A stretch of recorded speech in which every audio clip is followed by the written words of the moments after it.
सूर्यमालेच्या संदर्भात आपण माहिती जाणून गेलो. सूर्यमालेच्या मध्यस्थी ठिकाणी कोण प्रेझेंट आहे? सन. त्यानंतर सिरिस नावाचा एक डॉट प्लॅनेट पाहिला आपण ऍस्ट्रॉइड बेल्ट मध्ये. पृथ्वीच्या सर्वात जवळचा आणि वेगवान ग्रह कोणता आहे? मर्क्युरी. त्यानंतर सर्वात ब्राइटेस्ट आणि हॉटेस्ट स्टार कोण आहे?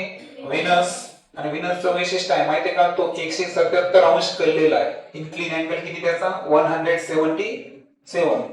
त्यानंतर आहे आपली अर्थ, सजीव सृष्टी असणारा एकमेव ग्रह. अर्थ सुद्धा 23.5 अंश कललेली आहे. बरोबर आहे. त्याच्यामुळे पृथ्वीवर दिन आणि रात्र हे समान कालावधीत असतात का?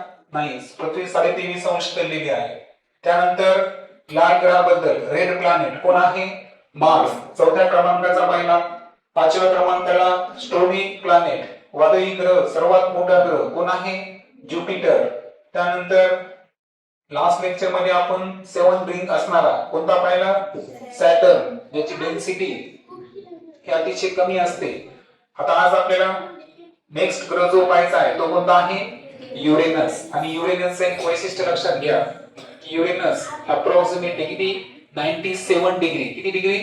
97 डिग्री तो कललेला आहे. म्हणून असं वाटतं ते रोल डाऊन करायला, म्हणजे कसं घरंगळत चालला. त्याचं मोशन जे आहे ते रोलिंग टाइपचं आपल्याला वाटतं. हे वैशिष्ट्य कोणाचं आहे? युरेनसचं आहे. ठीक आहे. तर आपण काय करूया? युरेनस या ग्रहासंदर्भात थोडीशी इन्फॉर्मेशन पाहूया. आता युरेनस हा जो ग्रह आहे तर तसं सांगितल्याप्रमाणे की हा सूर्यमालेतला कितवा ग्रह आहे? 7व्या क्रमांकाचा ग्रह. यानंतर कोण राहतो? फक्त नेपच्यून. तर हा जो ग्रह आहे तर ह्याचं मोशन जे आहे तर हे 97 डिग्री इन्क्लिन असल्यामुळे याचं मोशन हे रोलिंग टाइप आहे. घरंगळत चालल्यासारखा हा ग्रह वाटतो. परंतु या ग्रहाला सुद्धा अनेक उपग्रह आहेत. सांगू शकता तुम्ही किती उपग्रह आहेत? 27. करेक्ट. तर 27 उपग्रह असणारा हा युरेनस आहे. तर याची इनसायक्लोपीडिया आपण समजून घेऊ.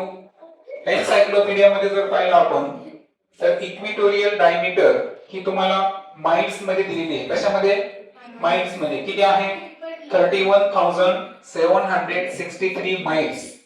हे झाली त्याची विषुववृत्तीय व्यास. मास जर पाहिलं तर 8.7 into 10 to the power 25 kilogram. त्यानंतर मीन डिस्टन्स फ्रॉम सन. आता सूर्यापासून हा खूप दूर अंतरावर आहे म्हणून आपण त्याला लाईट इयर मध्ये कॅल्क्युलेट करणार आहे का? नाही. त्यासाठी वेगळं एकक आपण वापरलं, ते आहे ऍस्ट्रॉनॉमिकल युनिट. आणि ते आहे 19.2 ऍस्ट्रॉनॉमिकल युनिट. इतक्या अंतरावर तो सूर्यापासून आहे. रोटेशन पिरियड जर पाहिला तर 17 आवर 14 मिनिट्स, म्हणजे स्वतःभोवती एक फेरी पूर्ण करण्यासाठी 17 तास आणि किती मिनिट लागायले? 14 मिनिटं. त्यानंतर सरफेस ग्रॅव्हिटी जर पाहिली ती आहे 8.7 मीटर पर सेकंड स्क्वेअर. पृथ्वीची सांगितली मी तुम्हाला 9.8 मीटर पर सेकंद, तर जवळपास आहे. आणि सरफेस टेम्परेचर जर पाहिलं ते आहे -346 फॅरेनहाइट. ही सर्व वैशिष्ट्ये कोणत्या प्लॅनेटची आहे? युरेनस. यानंतर नेक्स्ट लेक्चर मध्ये आपण नेपच्यून ग्रहा संदर्भात माहिती